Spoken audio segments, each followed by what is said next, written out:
தொடர்ந்தும் பாரதி நிகழ்ச்சியோடு இணைந்து கொண்டிருக்கின்றோம். பாரதி நிகழ்ச்சியில் அடுத்த பகுதியான மகளிர்க்கே பகுதியூடாக இணைந்து கொள்ளப் போகின்றோம். பெண்களுக்கான ஆரோக்கியம் சார்ந்த பகுதியாகவே இந்த பகுதியானது அமைந்துள்ளது. நாங்கள் ஆரோக்கியமாக வாழ்வதற்கு எவ்வாறான விடயங்களை கடைபிடிக்க வேண்டும் என்பது பற்றிய மருத்துவர்களுடைய ஆலோசனைகள் நிறைந்த பகுதியாகத்தான் இந்த பகுதியானது அமைந்துள்ளது. நிச்சயமாக இந்த பகுதி உங்கள் அனைவருக்கும் ஒரு பயனுள்ள பகுதியாக அமையும் என்ற நம்பிக்கையில் மகளிர்க்கே பகுதியூடாக இணைந்து கொள்ளலாம்.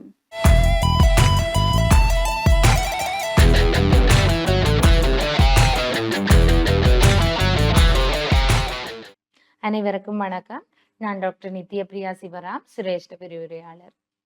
அதாவது கர்ப்பகாலத்தில் பெண்களின் உணவு பற்றிய அறிவுரைகளை பார்த்து கொண்டிருந்தோம். அதனுடைய தொடர்ச்சியை இந்த வாரத்தில் பார்க்க உள்ளோம். அதாவது புரோட்டீன் உள்ள டயட்ஸை பற்றி பார்த்தோம். புரோட்டீன் உள்ள பால், வெண்ணெய், தயிர் இப்படியானதை எடுக்கலாம். அத்துடன் கார்போஹைட்ரேட் பற்றியும் பார்த்தோம். அடுத்ததாக பார்க்கறது லிப்பிட்ஸ்ன்னு சொன்னா கூடுதலா என்ன நாங்கள் கொழுப்பு எடுக்கின்றோம்னு சொன்னா அதாவது நல்ல கொழுப்புகள் இருக்கணும். முட்டையில மஞ்சள் கரு எடுக்கலாம், பால், வெண்ணெய், தயிர் இதுகளை எடுக்கலாம். அதற்காக கொழுப்பு எடுக்கின்றோம்னு பொரித்த உணவுகள், 4-5 எண்ணெயில் பொரித்த உணவுகள் இதுகளை எடுக்கக்கூடாது. ஏன்னு சொன்னா இப்படியான உணவுகளை எடுக்கும் பொழுது அவருக்கு நெஞ்செரிச்சல், நெஞ்சளத்தல் போன்றன வரக்கூடும். அப்ப அந்த உணவுகளை தவிர்த்து எடுக்கக்கூடிய உணவுகள்ல கார உணவுகளையும் தவிர்க்க வேண்டும். ஏன்னு சொன்னா அவருக்கு நெஞ்செரிச்சல் வரும். அதனையும் தவிர்த்து என்னென்ன மாதிரியான கனியுப்புக்களை எடுக்கலாம். எங்களுக்கு என்ன வயிற்றுல பிள்ளை இருக்கு, அப்ப அந்த பிள்ளைன்ற வளர்ச்சிக்கு போன்ஸ் என்னத்துக்கு தேவை, கால்சியம் தேவை. அடுத்தது பல் வளர்ச்சிக்கு கால்சியம் தேவை. அப்ப கால்சியம் தேவை, பாஸ்பரஸ் தேவை, அயன் தேவை. கால்சியம் அப்படி எடுக்கிறதுன்னு சொன்னா நாங்கள் பால் எடுக்கிறோம். மட்டுமல்ல சில கீரைகள் எடுக்க வேண்டும். முருங்கை கீரை, சண்டி கீரை இதுகள் எல்லாம் அவருக்கு நிறைய கால்சியம் இருக்கும். அதோட என்ன பிரண்டை எடுப்போம். பிரண்டை துவையலா எடுக்கும் பொழுது நல்ல குட் கால்சியம் இருக்கு. அதோட அவ பொஸ்பரஸ் சேர்ந்தது. அது இப்படியான பால் அதுகளை எடுக்கிறதால அவன் பொஸ்பரஸும் பேலன்ஸுக்கு வரும். அடுத்த கனியூப்ல இரும்பு சத்து ஏன் தேவை? ஒரு பெண்ணுக்கு என்ன அவ 2 உயிர்களை தாங்கும் பொழுது 2 உயிருக்குரிய குருதி சுற்றடம் பிளட் சப்ளை கூடும். அப்ப அவருக்கு அந்த டிமாண்ட் கூடும் பொழுது எங்களோட ப்ளீடிங், அதாவது பாடி வாட்டர் கூடுறதுக்கு ஏற்ப எங்களோட ஹீமோகுளோபின் ப்ரொடியூஸ் பண்ணப்பட முடியாமல் போய்விட்டுதுன்னு சொன்னா எங்களுக்கு அனீமியா, குருதி சோகை வரும்.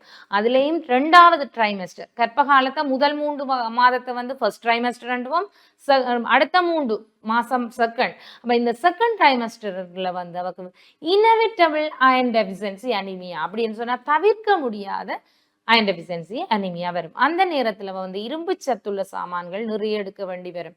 கீரைகள் அதுல பொன்னாங்காணி, வெள்ளாரை, சண்டி, முருங்கை இலை, அரைக்கீரை இப்படியான இரும்பு சத்துள்ள. அப்ப இப்படி ஏதோடு எடுக்க வேண்டி வரும்னு சொன்னா அவ ஒரு சுடு சாதத்தோடு எடுக்கலாம். அப்படி எடுக்கும் பொழுது அந்த கீரையினுடைய அப்சார்ப்ஷனும் கூடவாக இருக்கும். அப்ப இப்படியான உணவு நடவடிக்கை மூலம் எடுக்கும் பொழுதும் அவ ஈஸியா டைஜஸ்ட் பண்ற உணவு வகைகளை தான் அவ உட்கொள்ளணும். அப்ப சரி, உணவு பேட்டர்ன்ஸை பற்றி பார்த்துட்டோம். இனி ஒரு உணவு உண்ட தாய்க்கு நாங்கள் அடுத்ததா என்னத்தை பற்றி அட்வைஸ் பண்ணணும்? உண்டவனுக்கு ஒரு களைப்பு, உண்டவனுக்கும் ஒரு ஆறுதல் கொடுக்கத்தானே வேணும். அப்போ அவன் ஓய்வு மற்றும் நித்திரையை பற்றி பார்ப்போம். Rest and sleep. ஒரு கர்ப்பிணின்னு சொன்னா பகல்ல 2 ஹவர்ஸும் இரவுல 8 ஹவர்ஸும் அவ கட்டாயம் தூங்க வேண்டும். அல்லது பகல்ல ஒரு 2 ஹவர்ஸ் ஆவது அவருக்கு ரெஸ்ட் எடுக்க வேண்டும். இப்பொழுது எல்லோரும் வேலைக்கு போகின்றோம். அப்பொழுது 2 மணித்தியாலம் வேலைக்கு லீவு தாண்டா இல்லை. அப்ப அந்த வேலை செய்யும் இடத்துல என்ன செய்யணும்? அவ ஒரு சரிவு நாற்காலியை பயன்படுத்தி ஒரு ஈஸி சேர் மாதிரி உண்ட அப்படியே இருந்த இடத்துல அவ ரெஸ்ட் எடுக்கிறதுக்கு பாவிக்கலாம்.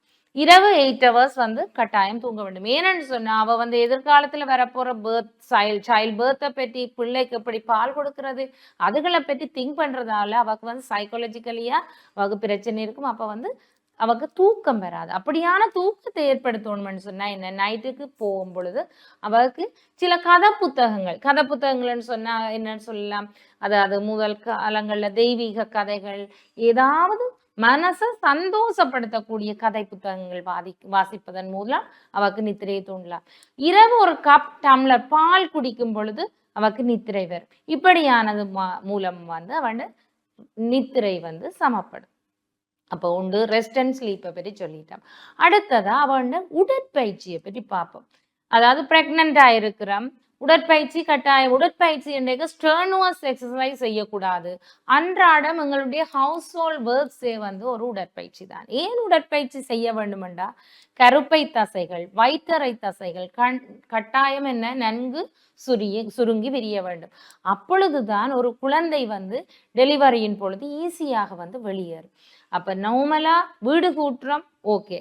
மற்றது நார்மலா நடக்கிறோம், அங்க வீட்டுக்குள்ளேயே நடக்கிறோம், அல்ல மிஞ்சி மிஞ்சி போனா ஒவ்வொரு நாளும் 30 நிமிஷம் நடக்க வேண்டும், இது ஓகே. அதை விடுத்துட்டு தண்ணி வாளி தூக்குறது, கிணத்துல தண்ணி அள்ளுறது, பாரம் தூக்குறது, இதுகள் எல்லாம் பிழையான விஷயம். அது வந்து சில நேரம் கருச்சிதைவு மற்றும் ஏர்லியா பிள்ளை வந்து ப்ரீடேர்மா வந்து பிள்ளை பிறக்கிறத வந்து தூண்டிடும்.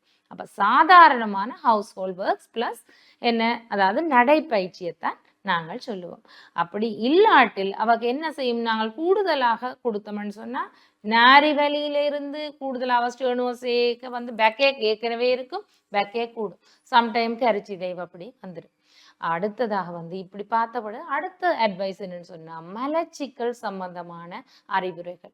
ஒரு கர்ப்பிணி தாய்க்கு வந்து அவக்கு இந்த அதாவது ரெக்டல் வெயின்னு சொல்லுவோம், அந்த இது வந்து இந்த வளர்ற குழந்தை கிரவிட் யூட்ரஸ் அதை போய் அமர்த்தும் பொழுது அவருக்கு வந்து என்ன ரெக்டமும் வந்து அமர்த்தப்படும். அப்ப என்ன செய்யும்னு சொன்னா மோஷன் கிளியராக போக முடியாது. அப்ப வந்து ஒவ்வொரு நாளும் நல்ல ஃப்ரெஷ் வெஜிடபிள்ஸ் அதை இன்டேக்காக எடுக்க வேணும். நாங்கள் முதல் டயட்ல சொன்ன அந்த டயட்ஸ் எடுக்க வேணும். நிறைய தண்ணி 2-3 லிட்டர்ஸ் வந்து ஒவ்வொரு நாளும் குடிக்க வேண்டும்.